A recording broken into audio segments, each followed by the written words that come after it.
Hello and welcome to the Cardiac Cats YouTube channel. I'm your host, Jacob Shorba, and today we're doing something a little bit different here because we don't really talk a whole lot about fantasy football, of course. We're Jaguars YouTube channel, we talk about the team, but I want to kind of merge these topics. We're going to talk about the players that you should and you should not draft from the Jacksonville Jaguars for this year. So we're going to talk about quarterbacks, we're going to talk about running backs, wide receivers, tight ends, and then some of those special units. So you'll have your defense, you'll have your kicker. We'll just get into the details of like compared to where these guys are getting ranked right now. And I'll mainly be going off of ESPN rankings for this, although keep in mind different platforms are widely different, and ESPN unfortunately hasn't updated things in a while.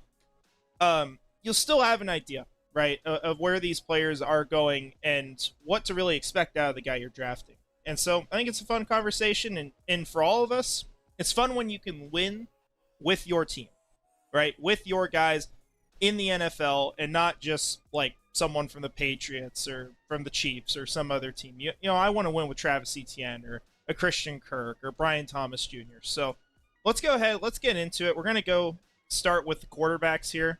I have all the quarterbacks listed, but obviously CJ Beathard and Mac Jones, not viable fantasy options. Unless you're out here with like a 50-man roster, you're not going to do it, right? But we're going to talk about Trevor Lawrence, of course. So Trevor Lawrence right now is ranked really low in fantasy football drafts, somewhere around maybe round 15, round 16, when you're in a 12-man league. And if you're in a smaller league than that, he's probably not getting drafted in a lot of your leagues. I know a lot of them the last couple of years I've played, he's usually on the waivers. But Trevor Lawrence, at the end of the day, well, I don't think he is necessarily a QB1 in fantasy football, I do think he is a very good value in fantasy football because there is that upside. You see flashes right now from this receiving core. You see really good moments. I think they could be really good. And it's just this big question that we've kind of talked about all offseason with, is the offensive line going to hold up? And I think, while we can absolutely sit here and say the run blocking's bad, the pass blocking, well, it's not great, could be good enough for Trevor Lawrence to be a really good passing quarterback in fantasy and to get a lot of volume. Like, there's a lot of reason to see him have a big step in production this year, and you're not really risking anything, right? You can go drop him if you have to after. You can go find another player. You're not investing significant draft capital into a Trevor Lawrence. But you have the upside of a player with tons of talent, a player that is supposed to be better, a player that should have confidence right now, knowing that his team has invested in him and is surrounded by weapons at a hell of a lot of positions. He's got a receiving running back in Travis Etienne. He's got three really good wide receivers, especially if Gabe Davis can stay consistent. And you got a really good tight end here. So there's a lot to work with for Trevor Lawrence. And I think he's someone that if you're picking him later in fantasy football drafts, it's a really good value. Now, things to keep in mind, of course, and the limitations. Kind of obvious stuff here. But Trevor Lawrence has had a very clear issue. Actually, no, that didn't come across good. So Trevor Lawrence has had an issue with fumbles, right? This has been something since he entered the league that has been a problem.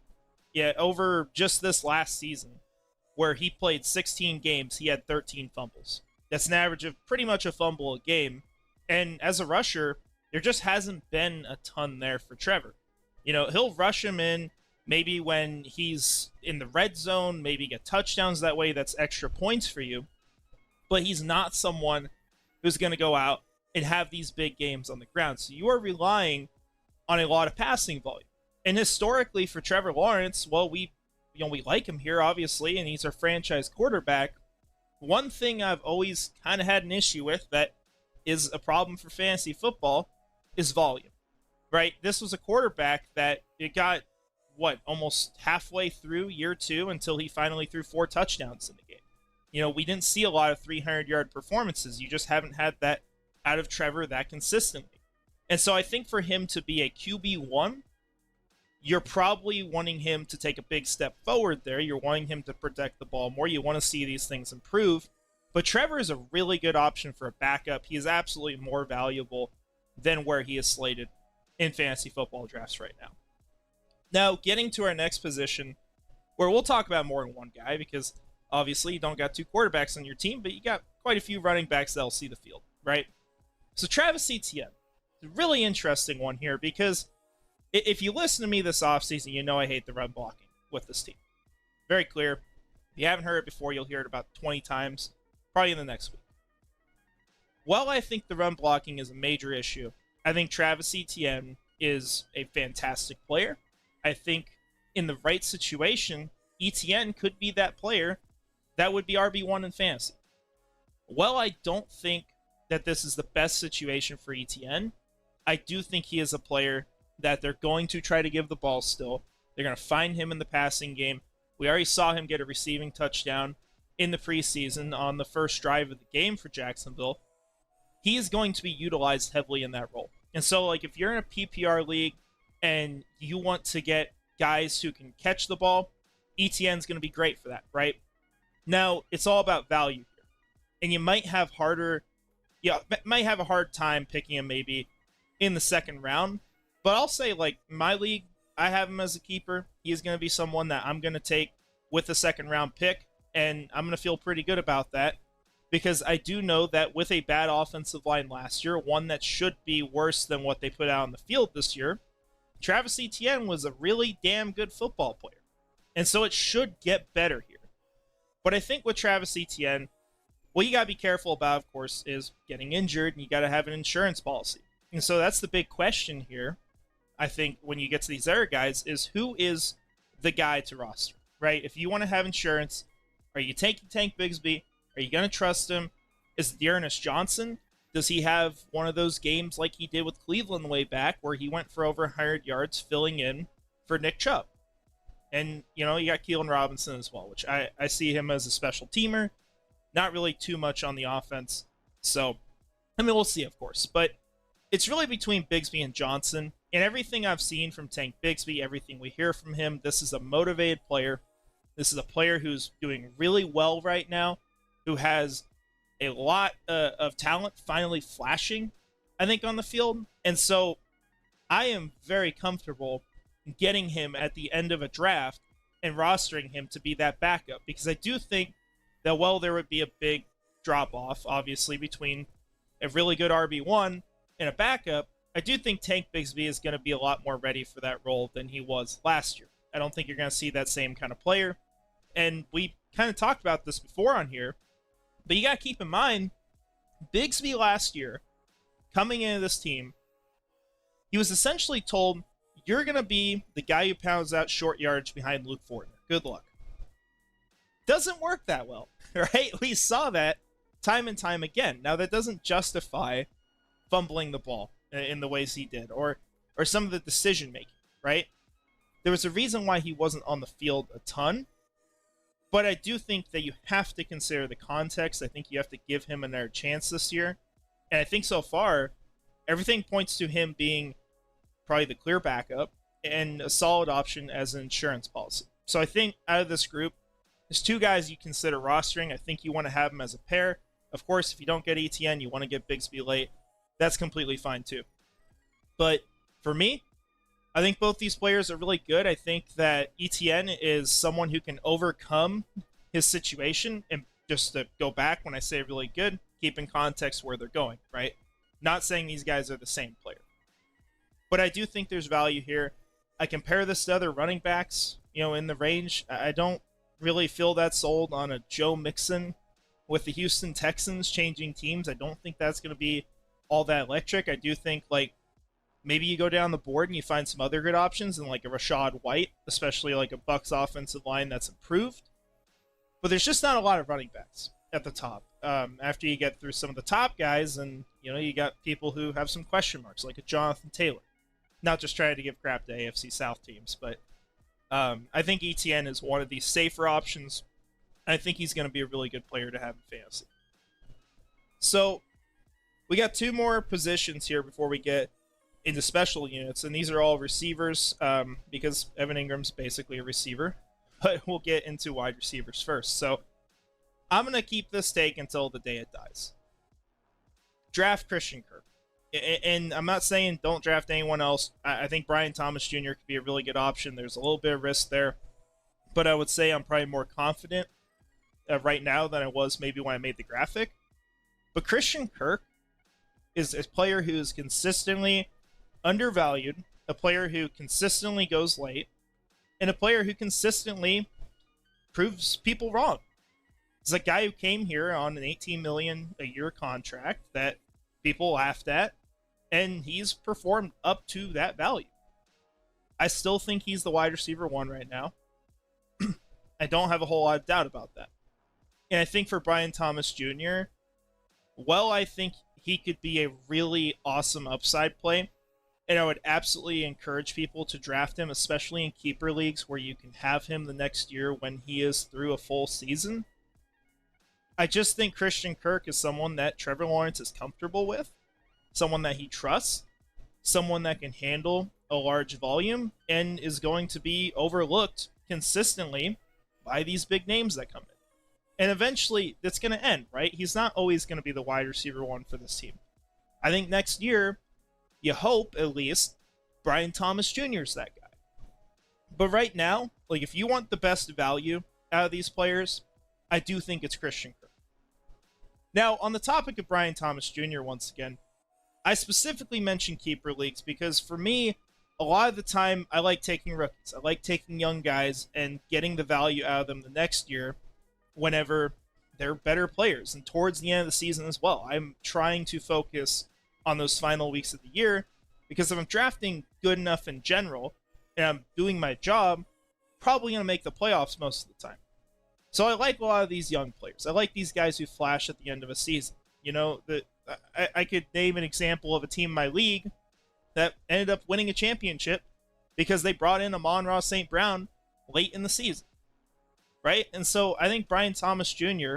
is someone who's very much fine to draft. I think he's a player that you might have to be patient with, like we've talked about with the pick. He's someone who's going to develop over time. Maybe he's great day one. I hope he is. If he's not, that's okay. There's time, and Brian Thomas Jr. is going to be a really valuable asset for this team in the long term, and I think especially when he gets to the end of this year, and maybe he's starting to become that wide receiver one you want. So keep that in mind here. Now, for our other guys, I've got two more players that I would consider rosterable for the team. One of them being more of maybe an insurance policy. But Gabe Davis, he's going to be someone that if you drafted him before, you're probably like, I don't want to touch this guy, right? He gets 0 points one week and he gets freaking 35 the next week. I do think that with what happened with Christian Kirk coming here and the team kind of proving people wrong on this narrative with the player, with Evan Ingram coming in, being a guy who was just clowned for drops, end up being a good player with a good wide receiver coach in Chad Hall. I legitimately believe that while I don't fully agree with making the big investments in free agency at the position, which to be fair, it's not insane. It's not as much as maybe some other teams. Gabe Davis, I think, is going to work out. I really do think he is. I think this is a really nice complementary room, especially as Thomas develops as a route runner. But if you need someone who can win you games, or lose them for you sometimes, Gabe Davis is that guy, right? He's going to be your wild card. If you're down in projection, you need something to happen, he is a good guy to have on your roster. And the value for him is immensely better. Because with Kirk and Thomas, you know, Kirk is right now probably more of like a round 7 guy in a 12-man league. Brian Thomas Jr. is more of like a round 10 guy. Depends on who you're playing with, of course. If you're with Jaguars friends, you're going to have to overdraft him if you want him. See it every year when I play in leagues with Chiefs fans. We got Marquise Hollywood Brown probably going in the 5th round this year. We'll see, right? But I think those players, like, compare that value to where Gabe Davis is going, which is more of like a round 12, round 13 guy. That's a rosterable receiver. And that's a guy who might end up being a starter for your team eventually and could come in on a bye week and have a really good performance. You know, I'd love to put him in my lineup if, you know, I'm finding someone when he's playing Buffalo. So I definitely like the value of Gabe Davis. It's just a question of whether you're comfortable with the inherent risk that he carries as of now. And then the final guy here is Parker Washington. And this is simply an insurance policy, and this is simply a player that, well, I don't think he should be rostered at the start of the year just because he's not a starter. It's not really a logical decision. You probably want to keep your eye on him if there's an injury to this team. Because we did see last year when Kirk went down, Washington was able to step up. This preseason, Washington's looked really good. He's been electric. He has looked like a potential starting receiver in the NFL. And so I think that value is nice, but I don't think it's rosterable when you're not on the field, right? So Parker Washington is someone that you're going to want to jump on if something happens to Christian Kirk, God forbid, of course. So that's kind of where I have him, but I do think that he is someone that I would absolutely give the green light to people. Go get this guy if you're looking for that injury replacement if one of these guys goes down, specifically Kirk, because both are slot receivers. But ultimately, I like the value of these wide receivers. I think Christian Kirk, like I said, till the day it doesn't work, always going to be someone I try to go after in leagues. I've had my best teams with him. I've never really regretted the pick.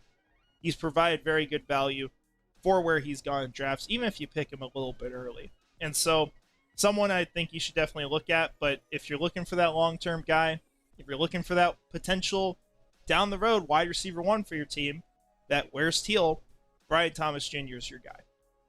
So, getting into our last player on here aside from kicker, we've got our tight ends here, and really only one rosterable player at this point, and that being Evan Ingram. I think this is a phenomenal value where he's going. He's looked at right now as more of like a sixth round guy in the 60s. I think that's kind of crazy given how many receptions he had, especially if you're in a PPR league. I think considering that you've got a new player coming in, Gabe Davis, you've got Brian Thomas Jr., who's a rookie. Evan Ingram, like Christian Kirk, is going to be someone that, especially early in the year, is going to be trusted. I don't think there's competition at his position. Unfortunately, I don't think Brendan Strange brings that. I don't think Luke Farrell brings that. I think he's a different kind of player. And I just don't see DeGuara, well, he's played pretty well during the preseason, being that guy. So this is a very safe player, obviously. We know that as fans.